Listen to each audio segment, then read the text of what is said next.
For goodness sake, guys, stop modding your Hellcats. Let's talk about it.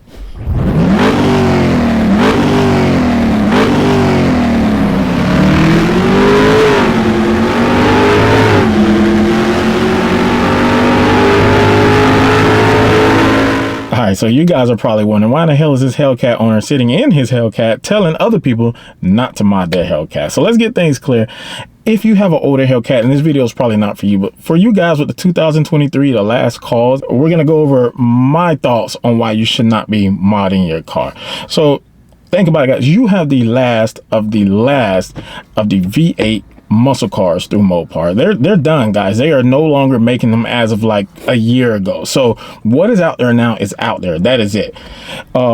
Now, don't get me wrong. I'm not one of those guys who are like, oh, my Hellcat's going to be worth $250,000 in 10 years. I'm going to keep it in my garage. And no, the value of the cars are not going to skyrocket like that. But what is going to continue to skyrocket, and it's already happening, is demand for these cars. Guys, there are so many people out there that are like, you know what? I got to own a Hellcat. At some point, I'm going to get a Hellcat. It is the highest sought after car, literally, on this planet right now. Oh, you got everybody from celebrities. You got Shaquille O'Neal out there, Jay Leno, you got Hulk Hogan out there, you got Eminem out there showing off a Dodge Charger that isn't even out yet, guys. It's just crazy how many people are after these Hellcats. You think I'm lying if I tell you how often it is that I go to like a gas station and I'm filling up and I get like some teenager or some kids like, oh my gosh, that's a Hellcat. That's my dream car. I got to have one. Can I take a picture in it? Can you take me for a ride in it, guys? It is absolutely crazy.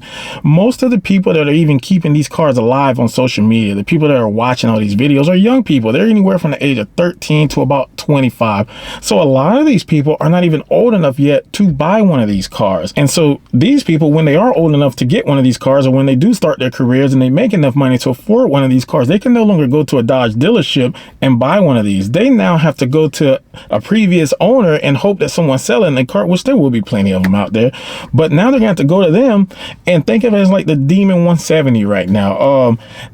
The ball is in the court of the dealership. So the Demon 170, the sticker price is only like $125,000. But if you go to a car lot right now and you try to buy one, I'm like, yeah, you're going to give me $50,000 over the sticker price. Take it or leave it. Where else are you going to go to get one? And you know what? People bite the bullet and they pay it. It's because they have to have it, guys. And that's going to be the case down the road with some of these kids that are growing up and some of these teenagers that are growing up with their daddy's money. When they become of age, and they're going to get these cars, guys. So the ball will be on our court for those of you that do have one of these newer cars. You keep it in mint condition, you keep the mileage low, and I promise you, you will be able to get 6 digits for your car 5-6 years from now. The next reason why you really don't want to be modifying these cars is because, guys, it kills the longevity of the car. These cars do break down. A lot of YouTubers don't tell you this, but their cars break down and they end up selling them. If you start noticing, watch these street racing videos, look at the people's dashes. So many of them are riding around with check engine lights on. These cars are blowing up. I mean, a few YouTubers that I like to watch, if you know MotorTube, he's huge in the Hellcat industry, or at least he was. He had a couple Hellcat RedEyes out there, blew one up. He played it off for a little while, but at the end of the day, he did blow it up. AB Whips, he's another one that I like to watch with a RedEye. He was racing with a Whipple. Something went wrong with his car. I believe he either blew the Whipple up or blew the motor up. Who knows? Speedy's Garage, blown Hellcats. And I mean, those are just a couple to name. The list goes on and on and on. So that brings me to my next point, guys.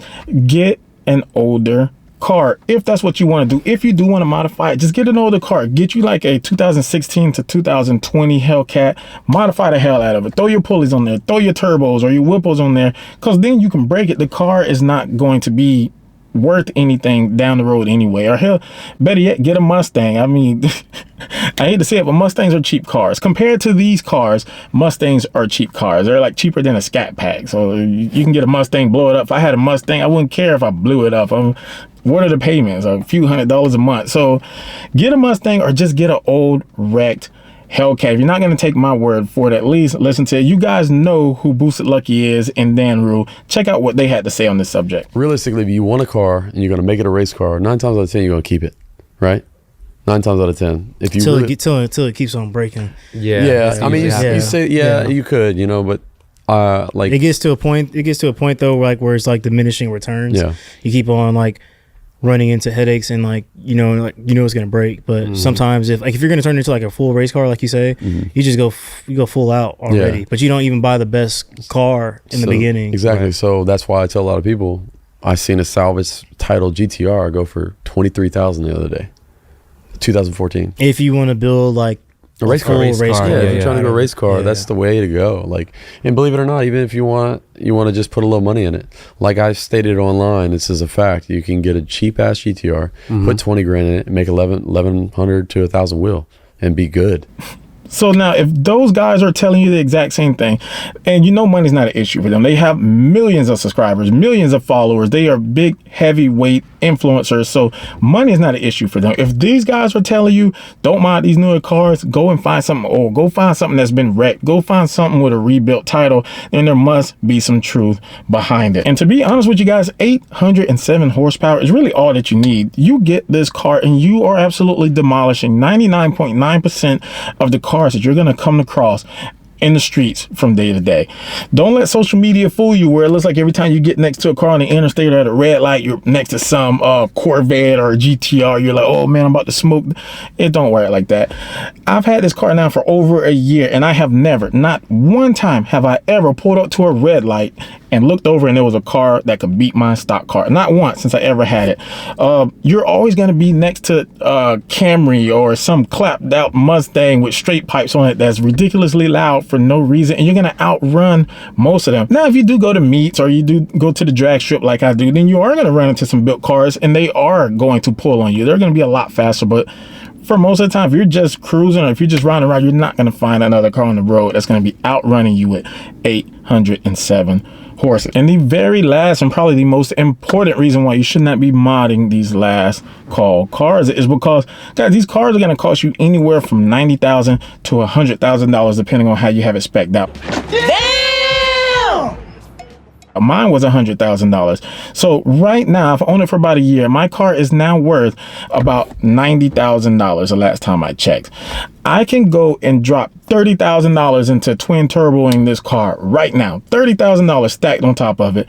And when I go to sell my car or to go have it appraised, it's probably going to be worth less or the exact same amount. So guys, you're literally just throwing money away whenever you modify these cars. You do not get your money back no matter how much money you invested in. In fact, you just made it harder to trade in or harder to sell because you lost most of your buyer's interest. If you're selling it to someone old, they don't want it. If you're selling it to someone that don't have access to E85 or they don't know how to data log and stuff like that, it kind of scares them off.